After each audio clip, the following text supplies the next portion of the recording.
श्री गुरु सत्ताय नमः। सभी को प्रणाम। आइए आज समझते हैं कि गायत्री मंत्र को महामंत्र क्यों कहा जाता है। सूर्य और सविता का आपस में क्या संबंध है। गायत्री मंत्र किस तरह से हमारे स्थूल, सूक्ष्म और कारण शरीर को प्रभावित करता है और गायत्री मंत्र का हमारे मस्तिष्क पर क्या प्रभाव पड़ता है। किसी भी मंत्र में शब्द शक्ति का प्रयोग होता है। मंत्र के अक्षरों का अनवरत जप करने से उसका एक चक्र बन जाता है और उसके सुदर्शन चक्र जैसी गति विद्युत चमत्कारों से परिपूर्ण होती है।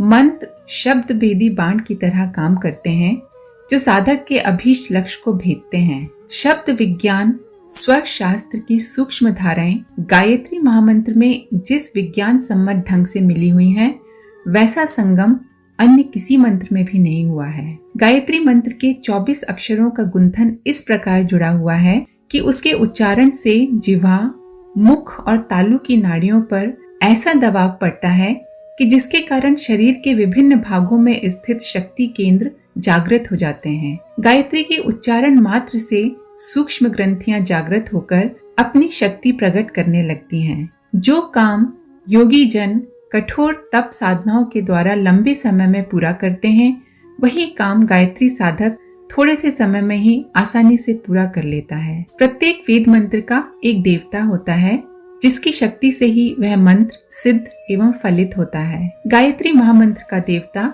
सविता है। तत्सवितुः इस आरंभिक पद में उस सविता का उल्लेख करते हुए आगे उसी का ध्यान और धारणा करने का निर्देश दिया गया है। गायत्री की शक्ति इस सविता देवता पर ही अवलंबित है। सविता कहते हैं सूर्य की आत्मा को।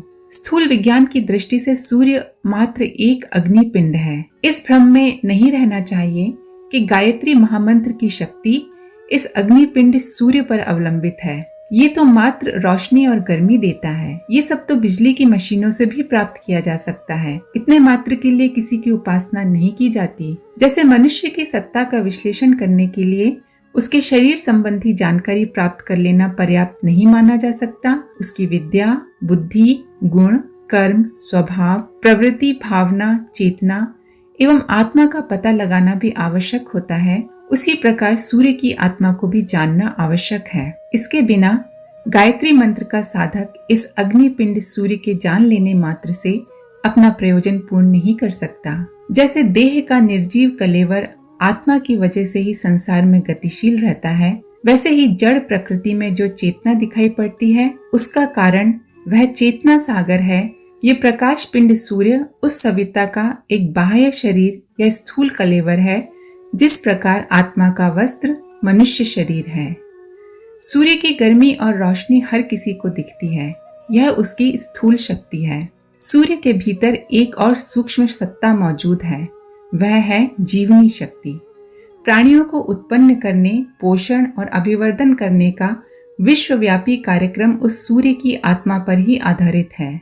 इस जीवनी शक्ति का दूसरा नाम प्राण शक्ति भी है। सूर्य की आत्मा को ही महाप्राण कहा गया है। उस महाप्राण की बूंदें विभिन्न प्राणियों में अल्प प्राण के रूप में दृष्टिगोचर होती हैं। सविता देवता यद्यपि सूर्य का ही दूसरा नाम है, पर यह भली प्रकार समझ लेना चाहिए कि जो अंतर शरीर और आत्मा का है वही सूर्य और सविता का है। गए कहते हैं प्राण को, त्री कहते हैं उद्धार, उत्थान करने वाली को।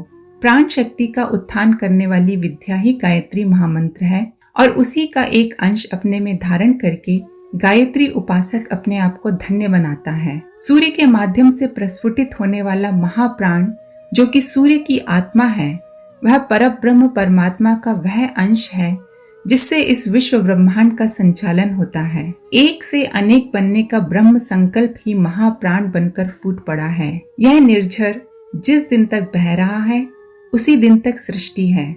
जिस दिन परम प्रभु उस संकल्प को समेट लेंगे उसी दिन महाप्राण शांत हो जाएगा और फिर महाशून्य के अतिरिक्त कुछ भी शेष नहीं रहेगा। गायत्री मंत्र सूर्य की आत्मा सविता शक्ति और गायत्री उपासक के बीच में एक सेतु का काम करता है, जिसके द्वारा साधक परब्रह्म का महाप्राण अपने शरीर और अंतःकरण में आवश्यक मात्रा में धारण करके लौकिक सुख एवं आत्मिक शांति को अनुभव करता हुआ जीवन के परम लक्ष्य को प्राप्त कर सकता है। जब हम गायत्री मंत्र का क्रमबद्ध लयबद्ध तरीके से जाप करते हैं तो ब्रह्मांड के मानस माध्यम में एक विशिष्ट प्रकार की असाधारण तरंगे उठती हैं, जो स्प्रिंग नुमा पथ का अनुगमन करती हुई सूर्य तक पहुंचती हैं। लौटते समय वे सूर्य की दिव्यता, प्रकाश, तेज, ताप और अन्य अलौकिक गुणों से युक्त होती हैं और साधक को इन दिव्य अणुओं से भर देती हैं।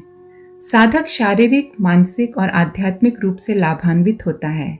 यह महाप्राण जब शरीर क्षेत्र में अवतीर्ण होता है तो आरोग्य, आयुष्य, तेज, ओज, बल, उत्साह, स्फूर्ति, पुरुषार्थ, इंद्रिय शक्ति के रूप में दृष्टिगोचर होता है। जब वह मनहा क्षेत्र में अवतीर्ण होता है तो उत्साह, स्फूर्ति, प्रफुल्लता, साहस, एकाग्रता, स्थिरता, धैर्य, संयम आदि सद्गुणों के रूप में देखा जा सकता है। जब इसका अवतरण आध्यात्मिक क्षेत्र में होता है तो त्याग, तप, श्रद्धा, विश्वास, दया, उपकार, प्रेम, विवेक आदि के रूप में दिखाई देता है। तीनों ही क्षेत्र उस महाप्राण से जैसे जैसे भरते जाते हैं वैसे ही मनुष्य अपूर्णता से पूर्णता की ओर, लघुता से विभुता की ओर और तुच्छता से महानता की ओर बढ़ने लगता है। गायत्री उपासना से सूर्य के विद्युत चुंबकीय प्रभाव से पीनल ग्रंथि, जिसे कि तीसरा नेत्र भी कहा जाता है, और सूर्य तेज के कण हमारे शरीर में प्रवेश करते चले जाते हैं।